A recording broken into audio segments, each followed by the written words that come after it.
Hi, welcome to Radio Horror FM. My name is William, and I will be the guide to your nighttime fears tonight. Have you ever heard about Jeff the Killer? Jeff and his family had just moved into a new neighborhood. His dad had gotten a promotion at work, and they thought it would be best to live in one of those fancy neighborhoods. Jeff and his brother Liu couldn't complain, though. A new, better house. What was not to love? As they were getting unpacked, one of their neighbors came by. "Hello," she said. "I'm Barbara. I live across the street from you. Well, I just wanted to introduce myself and to introduce my son." She turns around and calls her son over. "Billy, these are our new neighbors." Billy said hi and ran back to play in his yard. "Well," said Jeff's mom, "I'm Margaret, and this is my husband, Peter, and my two sons, Jeff and Liu." They each introduced themselves, and then Barbara invited them to her son's birthday. Jeff and his brother were about to object when their mother said that they would love to. When Jeff and his family are done packing, Jeff went up to his mom. "Mom, why would you invite us to some kid's party? If you haven't noticed, I'm not some dumb kid." "Jeff," said his mother, "we just moved here. We should show that we want to spend time with our neighbors. Now we're going to that party, and that's final." Jeff started to talk, but stopped himself, knowing that he couldn't do anything. Whenever his mom said something, it was final. He walked up to his room and plopped down on his bed. He sat there looking at his ceiling when suddenly he got a weird feeling. Not so much a pain, but a weird feeling. He dismissed it as just some random feeling. He heard his mother call him down to get his stuff, and he walked down to get it. The next day, Jeff walked downstairs to get breakfast and got ready for school. As he sat there eating his breakfast, he once again got that feeling. This time it was stronger. It gave him a slight tugging pain, but he once again dismissed it. As he and Liu finished breakfast, they walked down to the bus stop. They sat there waiting for the bus, and then all of a sudden, some kid on a skateboard jumped over them, only inches above their laps. They both jumped back in surprise. "Hey, what the hell?" The kid landed and turned back to them. He kicked his skateboard up and caught it with his hands. The kid seems to be about 12, 1 year younger than Jeff. He wears an Aeropostale shirt and ripped blue jeans. Well, it looks like we got some new meat. Suddenly, two other kids appeared. One was super skinny and the other was huge. "Well, since you're new here, I'd like to introduce ourselves. Over there is Keith." Jeff and Liu looked over to the skinny kid. He had a dopey face that you would expect a sidekick to have. "And he's Troy." They looked over at the fat kid. Talk about a tub of lard. This kid looked like he hadn't exercised since he was crawling. "And I," said the first kid, "am Randy. Now, for all the kids in this neighborhood, there is a small price for bus fare, if you catch my drift." Liu stood up, ready to punch the lights out of the kid's eyes when one of his friends pulled a knife on him. "I had hoped you would be more cooperative, but it seems we must do this the hard way." The kid walked up to Liu and took his wallet out of his pocket. Jeff got that feeling again. Now it was truly strong, a burning sensation. He stood up, but Liu gestured him to sit down. Jeff ignored him and walked up to the kid. "Listen here, you little punk, give back my bro's wallet or else." Randy put the wallet in his pocket and pulled out his own knife. "Oh, and what will you do?" Just as he finished the sentence, Jeff popped the kid in the nose. As Randy reached for his face, Jeff grabbed the kid's wrist and broke it. Randy screamed and Jeff grabbed the knife from his hand. Troy and Keith rushed Jeff, but Jeff was too quick. He threw Randy to the ground.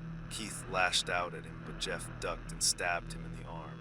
Keith dropped his knife and fell to the ground screaming. Troy rushed him too, but Jeff didn't even need the knife. He just punched Troy straight in the stomach and Troy went down. As he fell, he puked all over. Liu could do nothing but look in amazement at Jeff. "Jeff, how'd you?" That was all he said.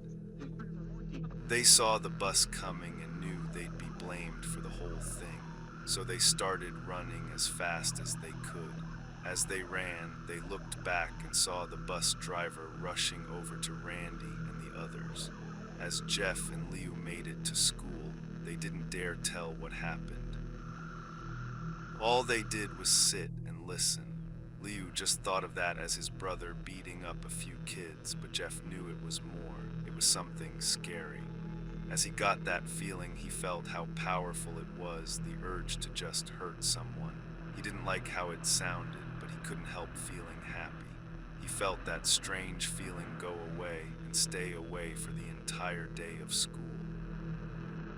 Even as he walked home due to the whole thing near the bus stop, and how now he probably wouldn't be taking the bus anymore, he felt happy.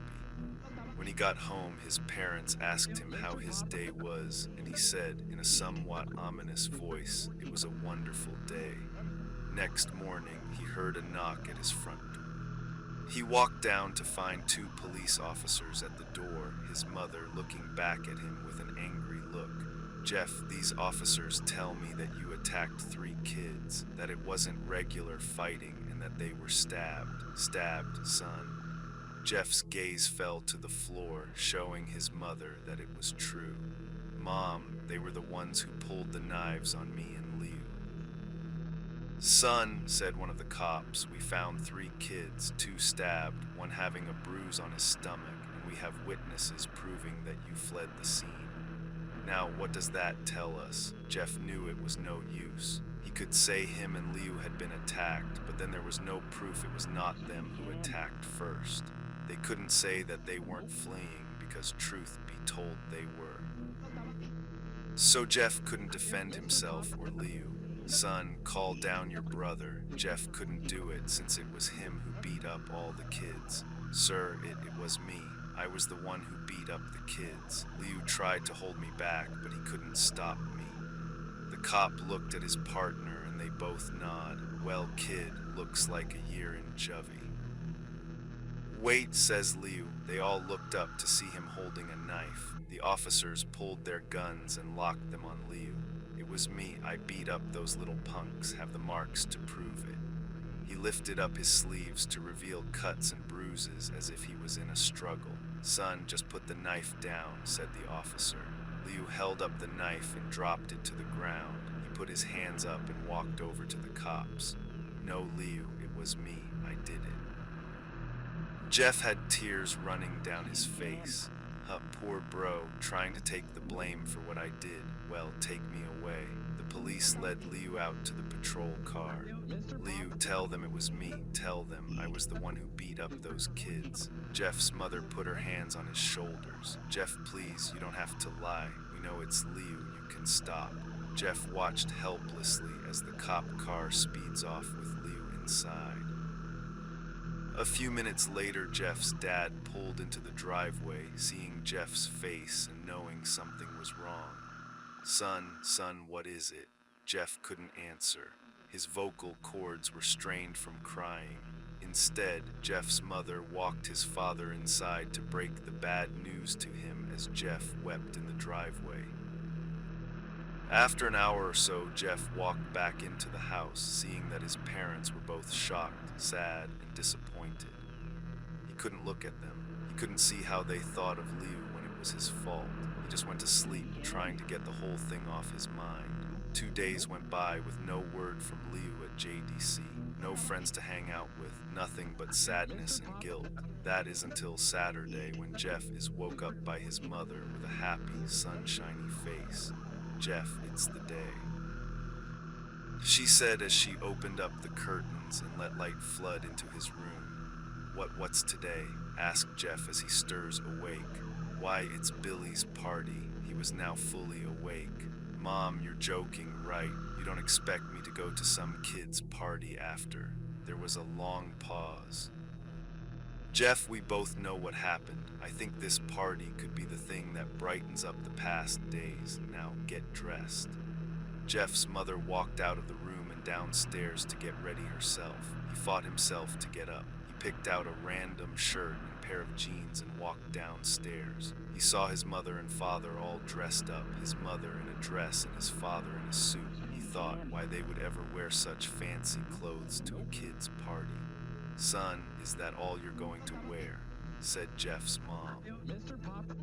"Better than wearing too much," he said. His mother pushed down the feeling to yell at him and hid it with a smile. "Now, Jeff, we may be overdressed, but this is how you go if you want to make an impression," said his father. Jeff grunted and went back up to his room. "I don't have any fancy clothes," he yelled downstairs. "Just pick out something," called his mother. He looked around in his closet for what he would call fancy. He found a pair of black dress pants he had for special occasions and an undershirt. He couldn't find a shirt to go with it, though. He looked around and found only striped and patterned shirts, none of which go with dress pants. Finally, he found a white hoodie and put it on. "You're wearing that," they both said. His mother looked at her watch. "Oh, no time to change. Let's just go," she said as she herded Jeff and his father out the door. They crossed the street over to Barbara and Billy's house. They knocked on the door and at it appeared that Barbara, just like his parents, way overdressed. As they walked inside, all Jeff could see were adults, no kids. "The kids are out in the yard, Jeff. How about you go and meet some of them?" said Barbara. Jeff walked outside to a yard full of kids. They were running around in weird cowboy costumes and shooting each other with plastic guns. He might as well be standing in a Toys R Us. Suddenly a kid came up to him and handed him a toy gun and hat. "Hey, wanna play?" he said.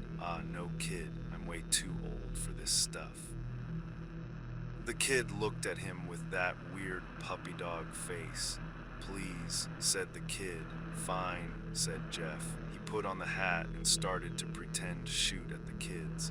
At first, he thought it was totally ridiculous, but then he started to actually have fun.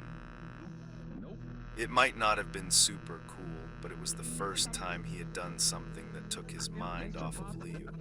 So he played with the kids for a while until he heard a noise, a weird rolling noise. Then it hit him. Randy, Troy, and Keith all jumped over the fence on their skateboards. Jeff dropped the fake gun and ripped off the hat. Randy looked at Jeff with a burning hatred. "Hello, Jeff, is it?" he said. "We have some unfinished business." Jeff saw his bruised nose. "I think we're even. I beat the crap out of you, and you get my brother sent to JDC." Randy got an angry look in his eyes. "Oh no, I don't go for even, I go for winning. You may have kicked our asses that one day, but not today." As he said that, Randy rushed at Jeff. They both fell to the ground. Randy punched Jeff in the nose, and Jeff grabbed him by the ears and head-butted him. Jeff pushed Randy off of him, and both rose to their feet. Kids were screaming, and parents were running out of the house.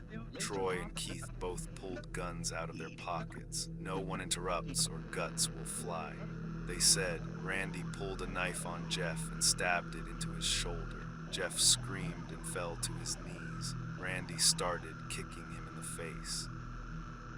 After 3 kicks, Jeff grabs his foot and twists it, causing Randy to fall to the ground. Jeff stood up and walked towards the back door. Troy grabbed him. "Need some help." He picks Jeff up by the back of the collar and throws him through the patio door. As Jeff tries to stand, he is kicked down to the ground. Randy repeatedly starts kicking Jeff until he starts to cough up blood. "Come on, Jeff, fight me." He picks Jeff up and throws him into the kitchen. Randy sees a bottle of vodka on the counter and smashes the glass over Jeff's head. "Fight." He throws Jeff back into the living room. "Come on, Jeff, look at me." Jeff glances up, his face riddled with blood. "I was the one who got your brother sent to JDC, and now you're just gonna sit here and let him rot in there for a whole year. You should be ashamed." Jeff starts to get up. "Oh, finally, you stand and fight." Jeff is now to his feet, blood and vodka on his face. Once again, he gets that strange feeling, the one in which he hasn't felt for a while. Finally, he's up, says Randy as he runs at Jeff. That's when it happens. Something inside Jeff snaps. His psyche is destroyed. All rational thinking is gone. All he can do is kill. He grabs Randy and Pyle drives him to the ground. He gets on top of him and punches him straight in the heart. The punch causes Randy's heart to stop. As Randy gasps for breath, Jeff hammers down on him. Punch after punch, blood gushes from Randy's body until he takes one final breath and dies. Everyone is looking at Jeff now. The parents, the crying kids, even Troy and Keith. Although they easily break from their gaze and point their guns at Jeff, Jeff sees the guns trained on him and runs for the stairs. As he runs, Troy and Keith let out fire on him, each shot missing. Jeff runs up the stairs. He hears Troy and Keith follow up behind. As they let out their final rounds of bullets, Jeff ducks into the bathroom. He grabs the towel rack and rips it off the wall. Troy and Keith race in, knives ready. Troy swings his knife at Jeff, who backs away and bangs the towel rack into Troy's face. Troy goes down hard, and now all that's left is Keith. He is more agile than Troy, though, and ducks when Jeff swings the towel rack. He dropped the knife and grabbed Jeff by the neck. He pushed him into the wall. A thing of bleach fell down on top of him from the top shelf. It burnt both of them, and they both started to scream. Jeff wiped his eyes as best as he could. He pulled back the towel rack and swung it straight into Keith's head. As he lay there bleeding to death, he let out an ominous smile. "What's so funny?" asked Jeff. Keith pulled out a lighter and switched it on. "What's funny," he said, "is that you're covered in bleach and alcohol." Jeff's eyes widened as Keith threw the lighter at him. As soon as the flame made contact with him, the flames ignited the alcohol in the vodka.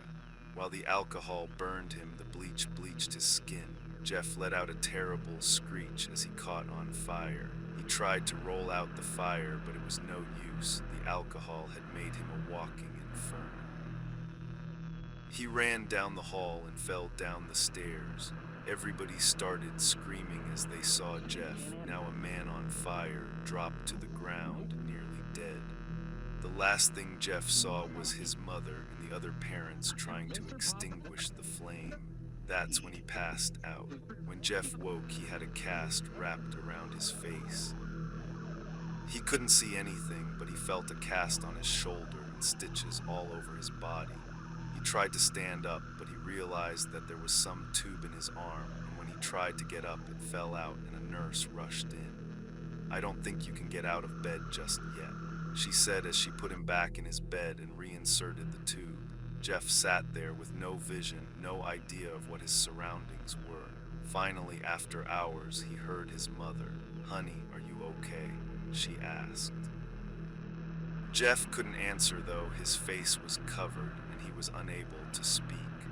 "Oh, honey, I have great news.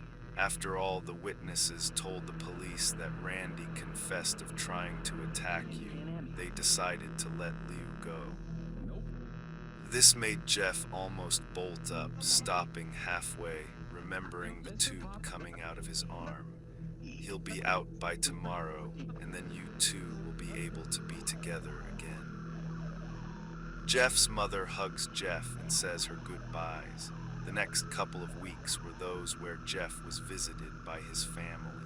Then came the day where his bandages were to be removed. His family were all there to see it, what he would look like. As the doctors unwrapped the bandages from Jeff's face, everyone was on the edge of their seats. They waited until the last bandage holding the cover over his face was almost removed. "Let's hope for the best," said the doctor. He quickly pulls the cloth, letting the rest fall from Jeff's face. Jeff's mother screams at the sight of his face. Liu and Jeff's dad stare awestruck at his face. What happened to my face?" Jeff said. He rushed out of bed and ran to the bathroom. He looked in the mirror and saw the cause of the distress. His face, it's horrible. His lips were burnt to a deep shade of red. His face was turned into a pure white color and his hair singed from brown to black. He slowly put his hand to his face. It had a sort of leathery feel to it now. He looked back at his family, then back at the mirror. "Jeff," said Liu, "it's not that bad." "Not that bad," said Jeff, "it's perfect." His family were equally surprised. Jeff started laughing uncontrollably. His parents noticed that his left eye and hand were twitching. Jeff, are you okay?" "Okay, I've never felt more happy." "Look at me. This face goes perfectly with me." He couldn't stop laughing. He stroked his face, feeling it, looking at it in the mirror. What caused this? Well, you may recall that when Jeff was fighting Randy, something in his mind, his sanity, snapped. Now he was left as a crazy killing machine. That is, his parents didn't know. "Doctor," said Jeff's mom, "is my son all right, in the head?" "Oh yes, this behavior is typical for patients that have taken very large amounts of painkillers. If his behavior doesn't change in a few weeks, bring him back here and we'll give him a psychological test." "Oh, thank you, doctor." Jeff's mother went over to Jeff. "Jeff, sweetie, it's time to go." Jeff looks away from the mirror, his face still formed into a crazy smile. "'Kay, mommy." His mother took him by the shoulder and took him to get his clothes. "This is what came in," said the lady at the desk. Jeff's mom looked down to see the black dress pants and white hoodie her son wore. Now they were clean of blood and now stitched together. Jeff's mother led him to his room and made him put his clothes on. Then they left, not knowing that this was their final day of life.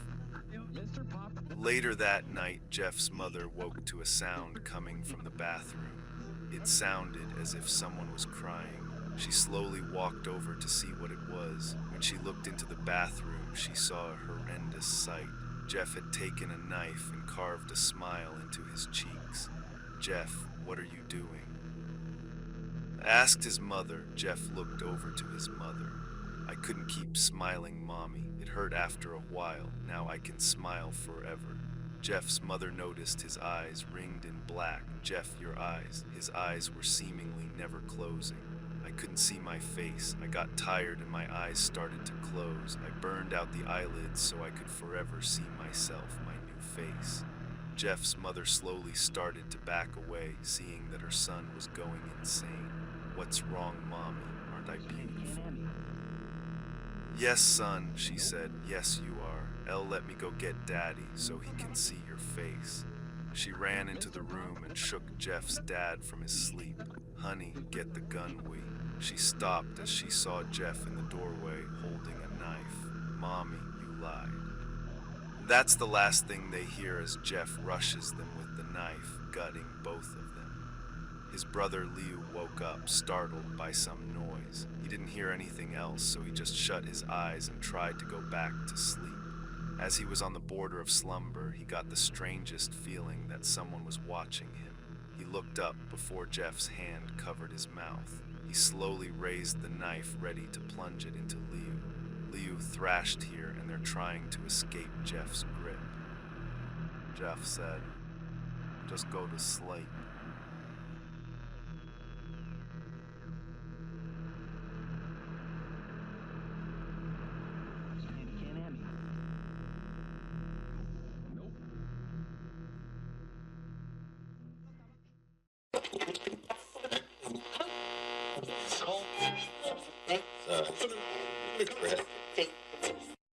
Hi, welcome to Radio Horror FM. My name is William, and I will be the guide to your nighttime fears tonight. Today we will hear the account of a listener who claims to have had an experience with one of the most sinister legends ever created, La Llorona. Hi, my name is Barbara, and I'm sure most of you have heard of the legend of the weeping, lamenting woman. If not, it's one of the most popular urban legends in Mexico. This story has been told differently across generations. The legend says that a woman from the village married a decent and wealthy man. They had 3 children later. As the children grew up, he became increasingly bored with his wife. He stopped paying attention to her. She discovered his affair with another woman at some point. The woman was furious. In her mind, he deserved punishment. The way she did this was by luring her 3 children to a river and drowning them. After realizing what she had done, she cried out to them, "My children, where are my children?" Growing up in Mexican culture, some children were deeply traumatized by hearing this story from adults. This story was only told if the children were misbehaving, and the adults said she would take us away if we were naughty. At least on my side, even as a child, I thought it was a lie. Until I experienced it myself. My parents were born in a well-known city in Mexico. They managed to become American citizens as soon as my mother became pregnant with my older brother. That said, my grandparents stayed in Mexico. A family tradition we had was to stay at my grandparents' house, my mother's side, every weekend. There were 4 of us children in total. I was the second oldest. My grandparents lived in a quiet neighborhood and everyone knew each other there. Every weekend my family stayed there, but one weekend in particular was different. My parents ended up returning to the US, I think to go to a wedding or something, I don't remember. So my 3 siblings and I stayed there. Of course, we loved staying with our grandparents. In their living room, they had a set of 2 futons. Every night, my grandmother would make them up, one for us and the other for my grandmother to keep an eye on us, although the youngest was 2-3 years old and slept with her. This left the oldest, me, and the 3rd sibling sleeping on the other. This one faced a small window covered by a sheer beige curtain. The house was built with what is called a gallery. Basically, there was no front yard, but rather a patio, completely enclosed. They also left the light on every night, so anyone passing by, you would see their shadows. I was about 7 or 8 years old. The year was probably 2006, in the middle of spring or summer. I remember that night so clearly because I was extremely scared. My grandmother had an entertainment center in the middle of the living room that had those box TVs, dome-shaped with a radio on top. It showed the digital time in green. I had trouble sleeping. I kept watching the time pass and nothing seemed to work. The radio showed 1:14. I closed my eyes tightly to try to sleep, then I heard the scariest thing.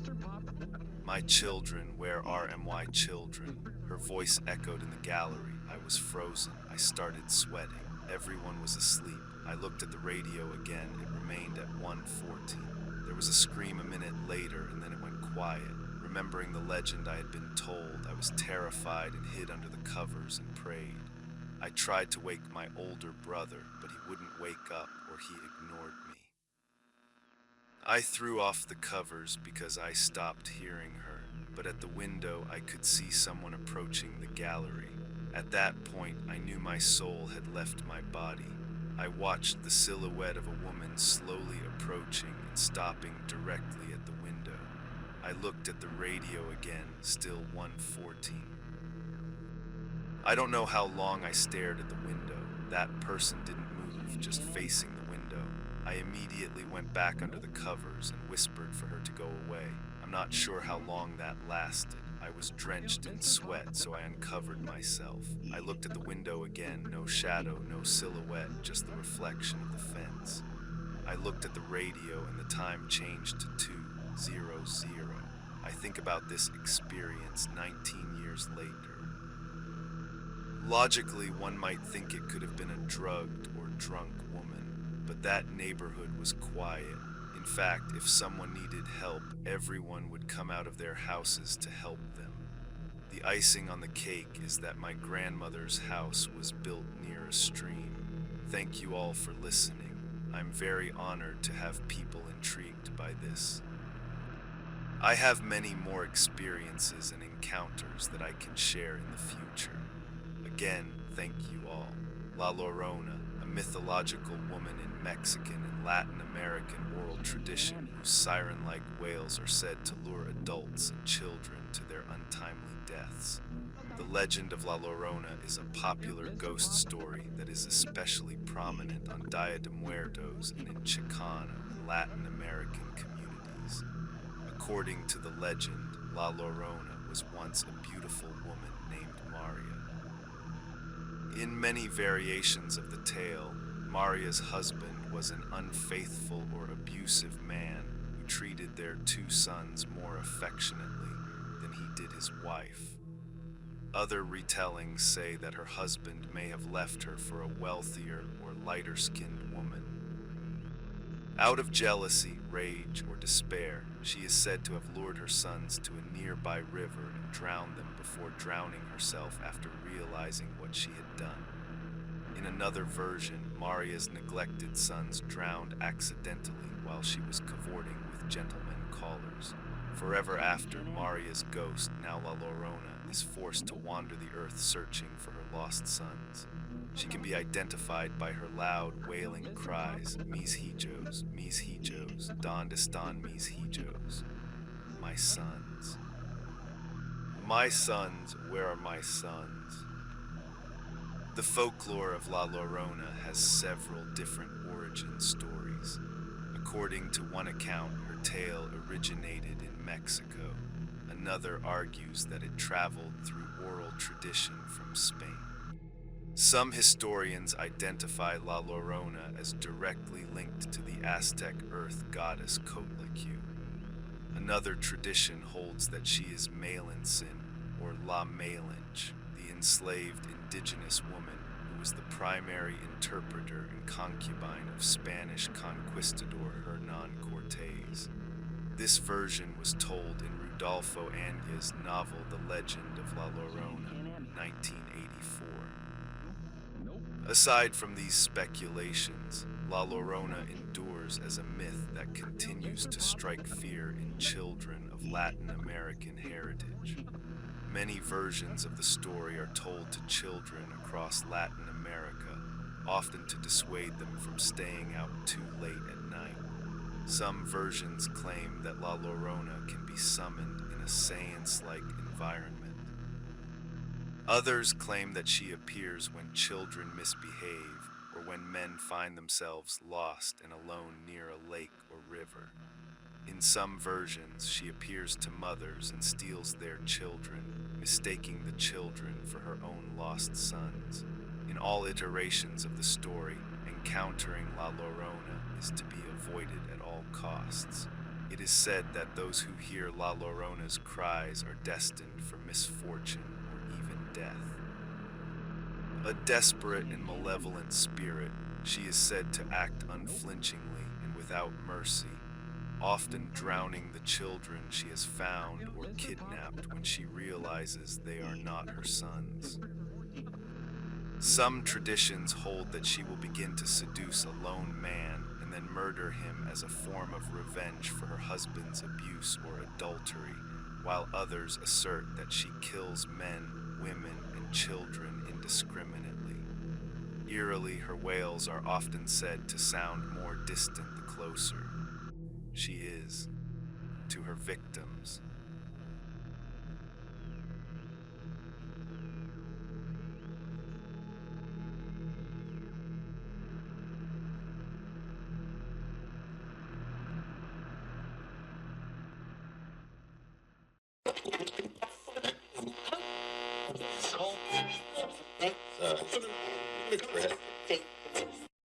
Hi, welcome to Radio Horror FM. My name is William, and I will be the guide to your nighttime fears tonight. Late at night, when the world grows quiet, some objects seem to hold more than memories. Some people believe certain items can absorb emotions, tragedy, even something darker. And sometimes those objects begin to move on their own. Tonight's story is about one of the most infamous haunted objects in history, a simple doll. With a terrifying reputation, this is the story of Annabelle. The story begins in 1970. A young nursing student named Donna received a gift from her mother. It was a large Raggedy Ann doll. At first glance, there was nothing unusual about it. It had red yarn hair, a stitched smile, and the familiar, cheerful appearance of a child's toy. Donna brought the doll to the small apartment she shared with her roommate Angie. At first, Annabelle simply sat on Donna's bed, but after a few days, something strange began to happen. Donna would leave the doll in one position before leaving for class. When she returned, the doll had moved. At first, it seemed minor. Maybe she had left it sitting on the bed and found it lying on the couch. Or maybe it had somehow ended up in another room. Donna and Angie assumed they were just being forgetful. But the movements began to grow impossible to ignore. The doll began appearing in different rooms of the apartment. Sometimes it was sitting calmly in a chair. Other times it appeared to be waiting in the hall. One afternoon, Donna left Annabelle sitting on her bed before leaving the apartment. When she returned home, the doll was kneeling on the couch. The legs of the Raggedy Ann doll were made of soft cloth. It could not stand, and it certainly could not kneel on its own. The roommates began to feel uneasy, but the strangest events were yet to come. Soon after, they began finding small pieces of parchment paper around the apartment. Each one had a short message written in shaky handwriting. The messages said things like, "Help us," or simply, "Help Lou." There was only one problem. Neither Donna nor Angie owned parchment paper, and the writing seemed to appear overnight, as if someone or something was trying to communicate. Confused and frightened, the roommates decided to contact a psychic medium. After examining the doll and the apartment, the medium claimed to sense a presence. According to her, the spirit of a young girl named Annabelle Higgins was attached to the doll. The story she told was tragic. Years earlier, the land where the apartment building stood had been an empty field. It was there, she said, that the body of a young girl named Annabelle had been discovered. The spirit, she explained, felt lonely, lost. And it had attached itself to the doll. The spirit only wanted to stay with them. Feeling sympathy for the spirit of a child, Donna agreed to let the presence remain. But that decision would soon prove to be a terrible mistake. A friend of the roommates named Lou had always been uncomfortable around the doll. He claimed the presence felt wrong, not sad, not lonely, but something darker. One night, Lou woke suddenly from sleep. He felt completely paralyzed, unable to move, unable to speak. At the foot of his bed, he saw the doll, Annabelle. Slowly, the doll began crawling up his leg, then across his chest, until it reached his neck. Lou tried to scream, but nothing came out, and then everything went black. When he woke again the next morning, the doll was gone. Lou believed he had been strangled in his sleep. Soon after, another terrifying event occurred. Lou and Angie were alone in the apartment when they heard strange noises coming from Donna's bedroom. It sounded like someone moving around inside. But when Lou opened the door, the room was empty, except for the doll. Annabelle was sitting on the floor in the corner. Lou approached cautiously, and suddenly he felt a burning pain across his chest. He staggered back. When he looked down, deep scratches had appeared across his body. 7 claw-like marks, 3 vertical, 4 horizontal. The wounds healed quickly, but Lou believed something had attacked him, and he believed the doll was responsible. Terrified by what was happening, the roommates contacted paranormal investigators Ed and Lorraine Warren. The Warrens examined the apartment and the doll, and their conclusion was very different from the psychics. They did not believe the spirit of a child was inside the doll. According to them, the entity was something far more dangerous. They claimed the presence was not human at all. It was something demonic. The spirit had never intended to simply inhabit the doll. Its true goal, they said, was to manipulate the people around it, to gain trust, and eventually possess one of them. The Warrens performed a blessing in the apartment. Afterward, they decided the doll needed to be removed immediately. They placed Annabelle in their car and began the drive back to their museum. But even the journey home was not peaceful. According to the Warrens, the car began malfunctioning repeatedly.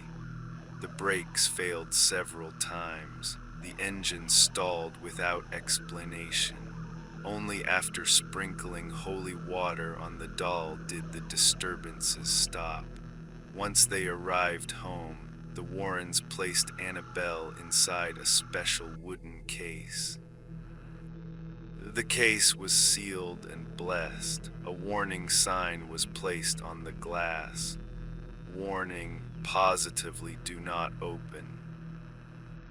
The doll remained locked inside the Warrens' occult museum for decades, but even there, the strange events continued. Visitors who mocked the doll reportedly experienced accidents. One story tells of a motorcycle rider who laughed at Annabelle during a visit. Later that same day, he lost control of his bike and died in a crash.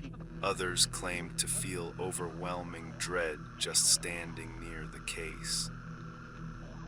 Recently, news caught the attention of internet users worldwide and caused fear in some. On July 13th, paranormal investigator Dan Rivera was found dead at age 54 under still mysterious circumstances. And the worrying fact, he was traveling on the Devils on the Run tour, carrying the real and terrifying doll.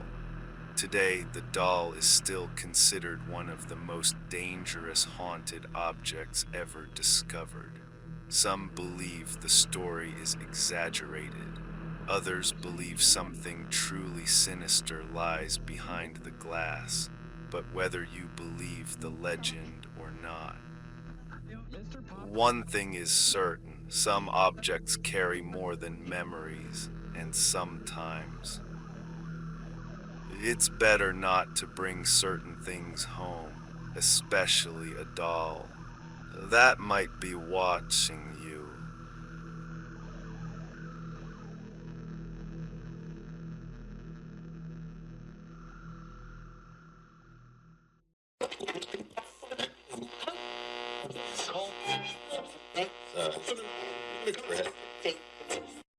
Hi, welcome to Radio Horror FM. My name is William, and I'll be the guide to your nighttime fears tonight. Tonight's story is about a man who looked like someone you might trust. A man who could hold a conversation, smile politely, and blend perfectly into a crowd. Friends described him as intelligent. Teachers described him as promising. Strangers described him as charming, but behind that calm and ordinary appearance was one of the most notorious serial killers in American history. This is the story of Ted Bundy. Ted Bundy was born in 1946. From the outside, his childhood appeared relatively normal. But many investigators later believed his early life was far more complicated than it seemed. For years, Bundy was told that his grandparents were actually his parents, and that his real mother was his older sister. The truth about his family was hidden from him for a long time. Some psychologists believe this confusion about his identity may have deeply affected him. As he grew older, Bundy became intelligent and ambitious. He attended college and later studied law. To people around him, he appeared focused and motivated. Nothing about him suggested that he would one day become a murderer, but beneath the surface, something darker was growing. In 1974, a series of mysterious disappearances began in the state of Washington. Young women started vanishing. Many of them were college students. Several had long dark hair parted down the middle. At first, police believed the cases were unrelated, but soon a pattern began to emerge. Witnesses reported seeing a man approaching women in public places, sometimes in university parking lots, sometimes near libraries or parks, and almost every time he appeared injured. The man often wore a sling or fake cast on his arm. He would politely ask women for help carrying books or loading something into his car. To most people, he seemed harmless. After all, he looked like someone who genuinely needed assistance. Many victims simply thought they were helping a stranger, but once they got close enough, Bundy attacked. He would overpower them quickly and force them into his vehicle. From there, they disappeared. Eventually, investigators discovered an important clue. Several women who survived encounters with the suspect reported something strange. The man had introduced himself as Ted. Around the same time, witnesses also reported seeing a small car near the locations where women disappeared. A Volkswagen Beetle. That detail would later become extremely important because Ted Bundy owned one. As the disappearances continued, police struggled to connect the crimes. The attacks were spread across multiple areas, and Bundy carefully avoided leaving clear evidence behind. But investigators slowly began building a profile. The suspect was believed to be educated, organized, and extremely manipulative. He knew how to gain people's trust, and that made him especially dangerous. In 1975, police in Utah stopped Bundy during a routine traffic stop. Officers searched his car and discovered several unusual items. Handcuffs, a ski mask, rope, tape, and other suspicious tools, although none of these items proved murder on their own.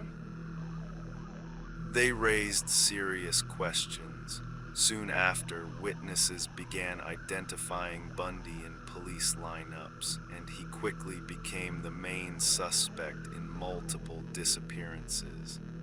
Bundy was eventually transferred to Colorado to face additional charges, but what happened next shocked the entire country. While being escorted inside a courthouse in 1977, Bundy managed to escape. He jumped from a second-story window and ran into the mountains. For several days, one of the most dangerous suspects in America was free. Authorities eventually recaptured him, but the story didn't end there. Months later, Bundy made an even more daring escape. Inside his jail cell, he slowly carved a hole in the ceiling. He had also secretly been losing weight for weeks so he could fit through the small opening.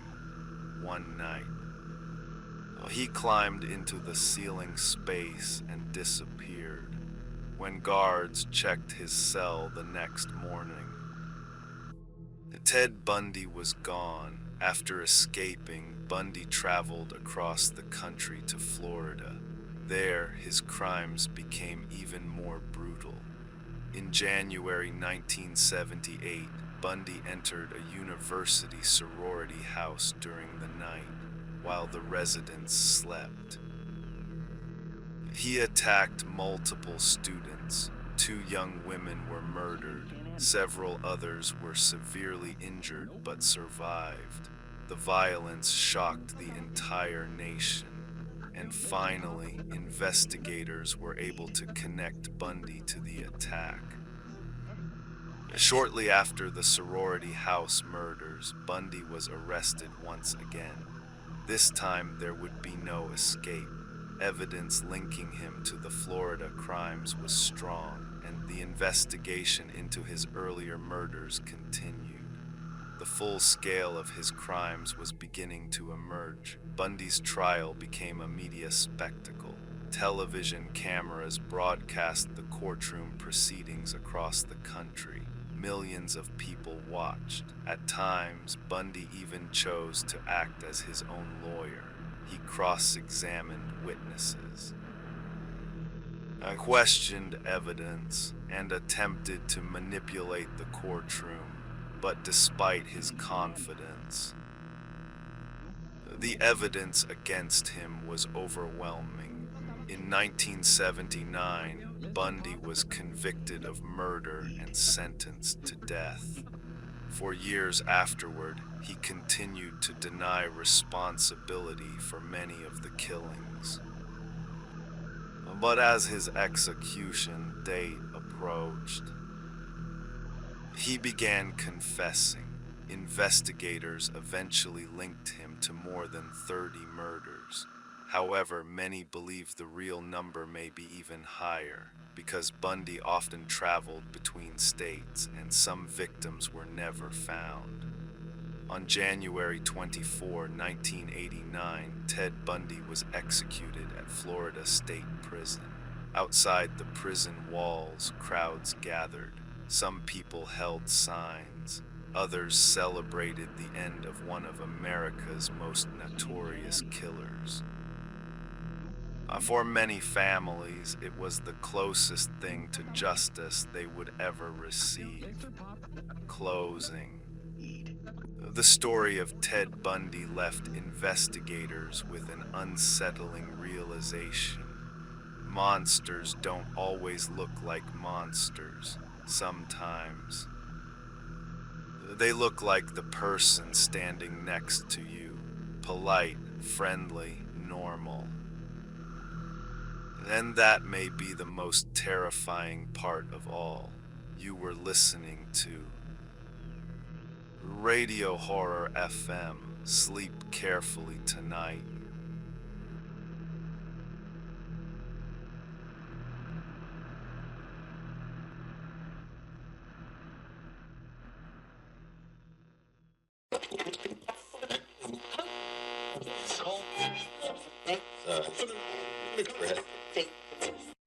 Hi, welcome to Radio Horror FM. My name is William, and I'll be the guide to your nighttime fears tonight. Tonight's story comes from Japan, a country known not only for its rich culture and ancient traditions, but also for its unsettling ghost stories and urban legends. Some of these stories are centuries old, passed down through generations. Others are newer, whispered between students, shared late at night, or told as warnings to those who walk alone after dark. And among these stories, one legend stands out for the sheer terror it inspires. It is the story of a vengeful spirit that crawls through the night, dragging itself across the pavement, hunting anyone unlucky enough to cross its path. This is the legend of Teke Teke. The The story begins many years ago with a young schoolgirl. In many versions of the legend, her name is said to be Kashima Ryuko, although the details of her life change depending on who tells the story. Some say she was quiet and shy. Others say she was often bullied at school. But all versions of the legend agree on one thing: the way she died. One cold evening, the girl was walking home alone. The streets were quiet, and the air carried that strange stillness that often settles over a city late at night. As she approached the train station, the platform was nearly empty.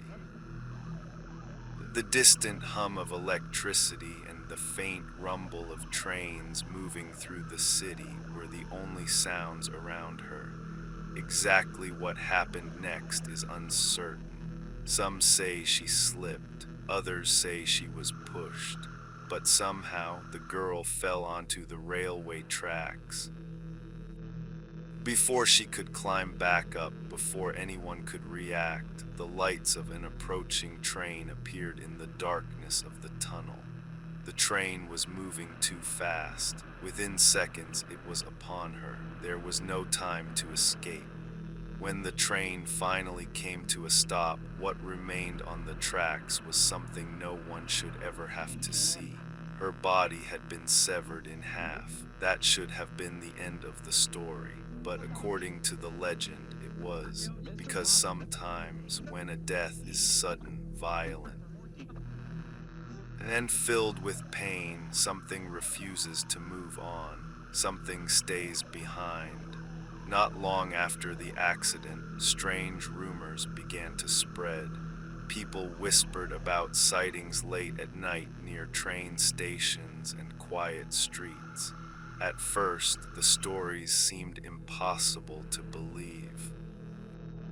Witnesses claimed they had seen a woman crawling along the ground, but there was something horribly wrong with the way she moved. Her body ended at the waist. There were no legs, no lower half, only her upper body remained. Yet somehow she still moved through the world of the living.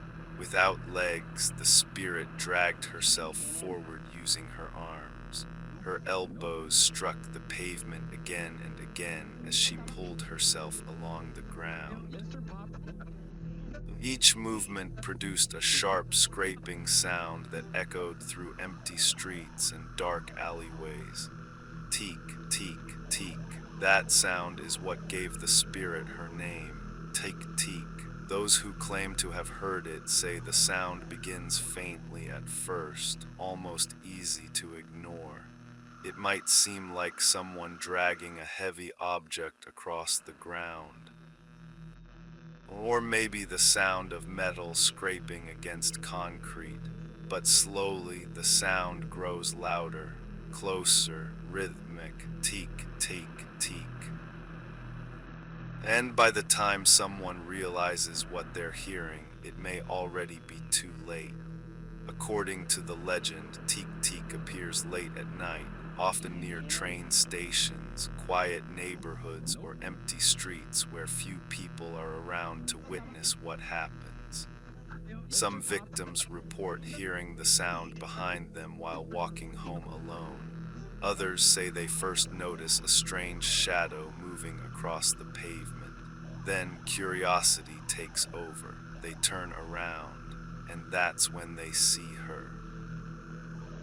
A pale woman with long dark hair covering part of her face. Her expression is said to be empty, almost emotionless. Her body ends suddenly at the waist, the lower half missing completely. Her hands grip the pavement as she drags herself forward with unnatural speed. Despite having no legs, Teke Teke moves incredibly fast, much faster than anyone would expect. Those who try to run quickly discover that escape may be impossible. Within seconds, she closes the distance. hands. Some versions of the legend say she carries a sharp blade. Others claim she uses her bare hands, but almost every telling of the story ends the same way. The spirit takes revenge on the living. She attacks her victims and leaves them the same way she was left on the train tracks, cut in half. Some believe Teke Teke targets people simply because they crossed her path. Others believe she is searching endlessly for the lower half of her missing body. And in some versions of the story, she asks a question before attacking. A question that no one seems to know the correct answer to. Stories about Teke Teke began spreading among Japanese students during the late 20th century. The legend traveled quickly from school to school, passed along as a terrifying cautionary tale. Some say teachers even warned students not to stay out too late near train stations because of the story. Whether people truly believed it or not didn't seem to matter. Because once you hear a story like that, it stays in your mind, and the next time you walk alone at night, you might find yourself listening carefully to the sounds behind you. Urban legends often begin as simple stories, but sometimes they grow so powerful that they begin to feel real. In Japan, there are many ghost stories connected to train stations and railways. Trains are fast, loud, and dangerous, and accidents have happened throughout history. Some believe the legend of Teke Teke may have been inspired by real tragedies involving railway accidents. Others think it may simply be a story meant to scare children into staying close to home after dark. But even if the legend isn't real, the fear it creates certainly is, because imagine walking alone on a quiet street late at night. The air is still. The city feels strangely empty. Your footsteps echo softly as you move down the sidewalk. Then suddenly, you hear something behind you, a faint scraping sound, slow, rhythmic, teak. I'll take, I'll take. You stop walking. For a moment, everything goes silent. Your heart begins to beat faster as you listen carefully. Maybe it was nothing, maybe it was just your imagination, but then the sound starts again. Closer now, teak. I'll take, I'll take. And in that moment, you're faced with a terrifying decision. Do you turn around? Or do you keep walking and hope that whatever is behind you never catches up? Because if the legend of Teke Teke is true, a turning around might be the last mistake you ever make. This has been Radio Midnight FM, and remember, some sounds in the night are better left unheard.